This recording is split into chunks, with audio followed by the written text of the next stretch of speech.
करने लगे और उनके बेटियां उत्पन्न हुई।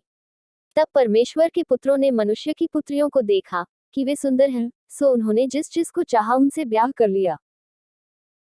और यहोवा ने कहा, मेरा आत्मा मनुष्य से सदा लो विवाद करता न रहेगा, क्योंकि मनुष्य भी शरीर ही है। उसकी आयु 120 वर्ष की होगी। उन दिनों में पृथ्वी पर दानव रहते थे, और इसके पश्चात जब परमेश्वर के पुत्र मनुष्य की पुत्रियों के पास गए तब उनके द्वारा जो संतान उत्पन्न हुए वे पुत्र शूरवीर होते थे, जिनकी कीर्ति प्राचीन काल से प्रचलित है। और यहोवा ने देखा कि मनुष्यों की बुराई पृथ्वी पर बढ़ गई है, और उनके मन के विचार में जो कुछ उत्पन्न होता है सो निरंतर बुरा ही होता है।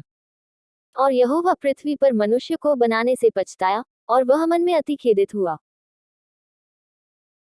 तब यहोवा ने सोचा कि मैं मनुष्य को जिसकी मैंने सृष्टि की है पृथ्वी के ऊपर से मिटा दूंगा, क्या मनुष्य, क्या पशु, क्या रेंगने वाले जंतु, क्या आकाश के पक्षी, सबको मिटा दूंगा, क्योंकि मैं उनके बनाने से पछताता हूँ। परंतु यहोवा के अनुग्रह की दृष्टि नूह पर बनी रही। नूह की वंशावली यह है। नूह धर्मी पुरुष और अपने समय के लोगों में खड़ा था, और नूह परमेश्वर ही के साथ साथ चलता रहा। और नूह से शेम और हाम और येपेत नाम 3 पुत्र उत्पन्न हुए। उस समय पृथ्वी परमेश्वर की दृष्टि में बिगड़ गई थी, और उपद्रव से भर गई थी।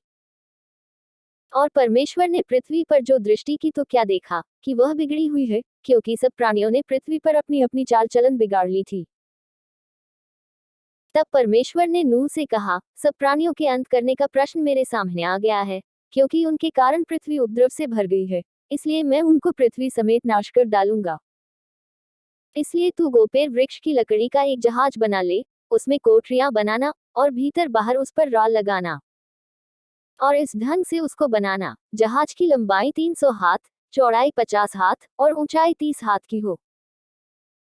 जहाज में एक खिड़की बनाना, और इसके एक हाथ ऊपर से उसकी छत बनाना, और जहाज की एक अलंग में एक द्वार रखना, और जहाज में पहला, दूसरा, तीसरा खंड बनाना। और सुन, मैं आप पृथ्वी पर जल प्रलय करके सब प्राणियों को, जिनमें जीवन की आत्मा है, आकाश के नीचे से नाश करने पर हूँ, और सब जो पृथ्वी पर है मर जाएंगे। परंतु तेरे संग मैं वाचा बांधता हूँ, इसलिए तू अपने पुत्रों, स्त्री और बहुओं समेत जहाज में प्रवेश करना।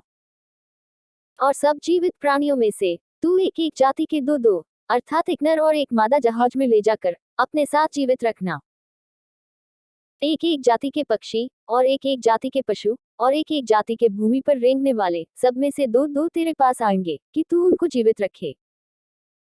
और भांति भांति का भोज्य पदार्थ जो खाया जाता है, उनको तू लेकर अपने पास इकट्ठा कर रखना, सो तेरे और उनके भोजन के लिए होगा। परमेश्वर की इस आज्ञा के अनुसार नूह ने किया।